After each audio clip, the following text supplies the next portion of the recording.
Bernie Williams, vintage 1996. I think we're onto something here. Bernie Williams, vintage 2025. This is 80% Cabernet Sauvignon, 20% Merlot. One of the best switch-hitting center fielders of all time has become known as the wine connoisseur.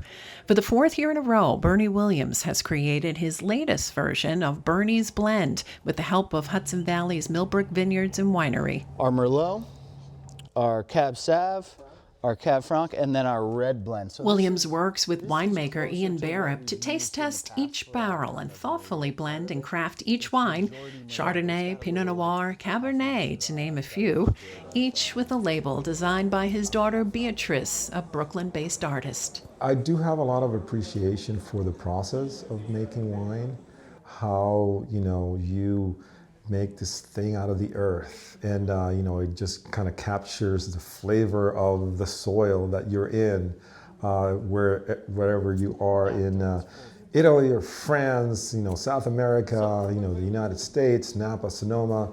It takes that particular flavor of the place that you are. Some could say the same about Williams, who often seems to take on the flavor of wherever he is and turn it into a passionate venture, reinventing himself more than once since playing his final Major League Baseball game in 2006. It's mighty high, it's mighty far, and good night. So how does a four-time championship New York Yankee become a wine aficionado? Well, Bernie Williams said it all began on a beautiful summer day, just like this one back in 2021. He was riding his motorcycle through the beautiful winding roads of the Hudson Valley and stumbled upon this vineyard and decided to stop. That decision led to a relationship that continues to bear fruit in more ways than one. I think for me, it was fate. I think it was something that was just kind of like, it happened, and we just kind of went with it, and it has sort of flourished into what we have right now. It's something that it wasn't really planned at the beginning. I didn't wake up one morning and say, I'm just gonna work with a winery and start making my own wine. This whole thing kind of happened as a result of different circumstances that came together. And together, the Millbrook Winery and Bernie Williams would do a lot more than make wine. Does anybody here play guitar? Oh, you, sir, you could, I feel like, yeah. Give it up for Bernie Williams. Williams was able to blend his monumental jazz career with his love of wine and kick off the Jazz Summer Concert Series at the Vineyard for the first time in 2021. In the years since, he has invited music students he calls his band of friends to play with him on stage. This past June, Williams jammed with students from Dutchess Community College in Poughkeepsie, New York. How about for this DCC band? Amazing, you guys sound amazing. $10 of every ticket sold and a percentage of his wine sales are benefiting the school's music program. Working with kids in music education is really important for me because I started making these connections in life as a young kid through music and sports, but mostly from music.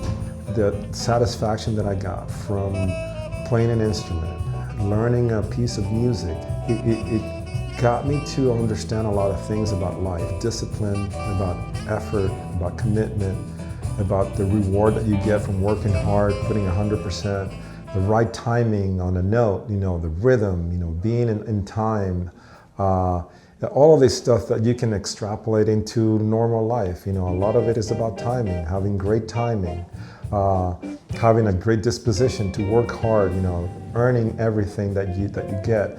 So all of these things that I learned as a young kid through music, I think this would be so important for other kids to learn as well if they choose to do it. So that's why I think it's really important for me to keep, spreading those news and spreading the gospel about, music education in our education system. The gospel, according to Bernie Williams, is what many jazz students live by. Pedro Velez de Assis on bass and Siobhan Brown on keyboard are seen here playing with Williams for the first time at an event to promote their upcoming concert. They are two of this year's lucky students who were chosen to play alongside him. Both are immigrants, Pedro from Brazil, Jovan from Jamaica. They say they can relate to Williams as two young men of color, too young to know him as a Yankee all-star.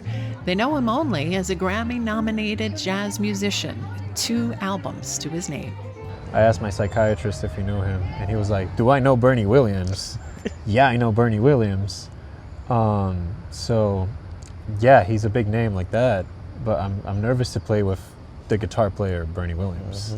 He's really great, he's really dynamic, and just jumps right in. He's exceptionally humble.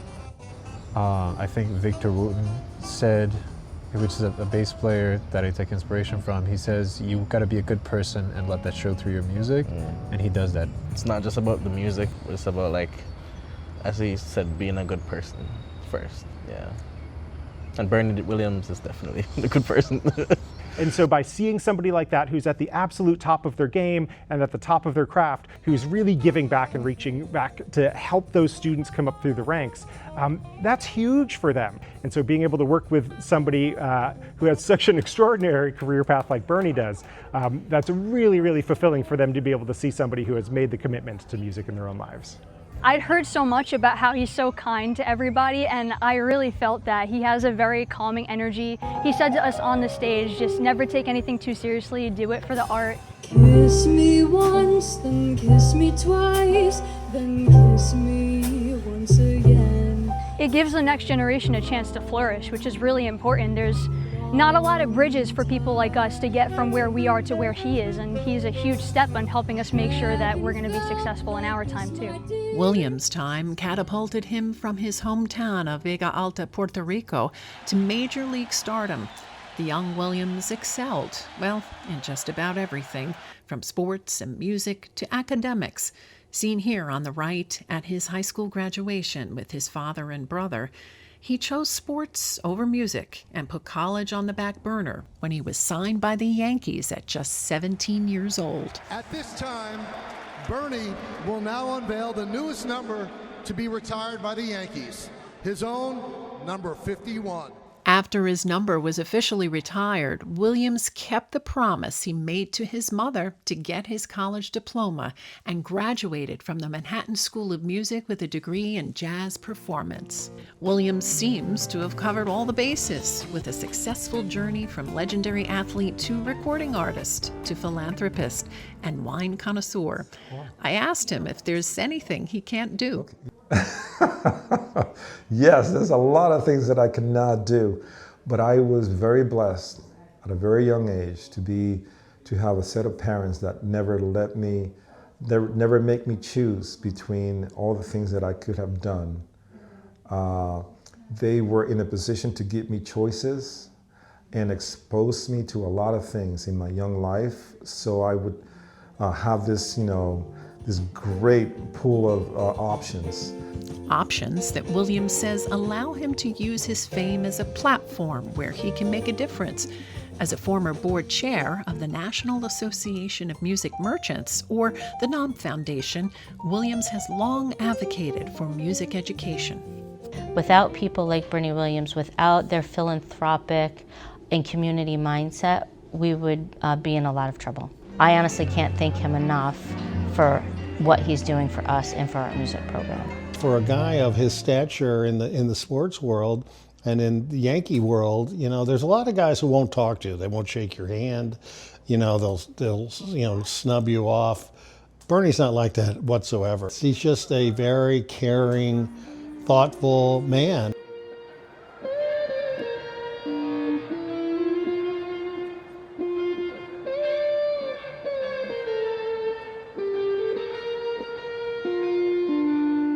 It is, great to be alive and great to be able to give back to the community after the career that I had playing 16 years with the New York Yankees and all those championships and all those great times that I had, to be able to look back and say, what can I do now to make it exciting, to make it, so I'm motivated to wake up every morning and have something to look forward to. And music education, making wine, doing a lot of community things, playing music, All those things are just part of a very rich life that I'm very blessed to be a part of.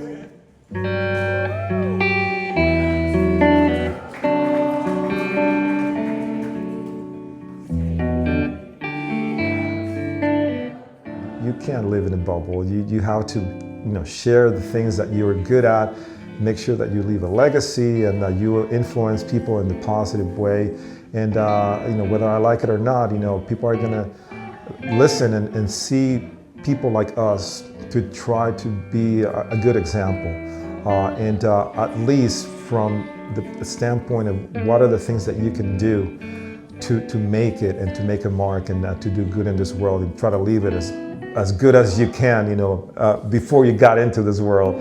So I think it's just, I'm very blessed and I'm really, having a great time doing the things that I'm doing, and I hope to keep doing more of that.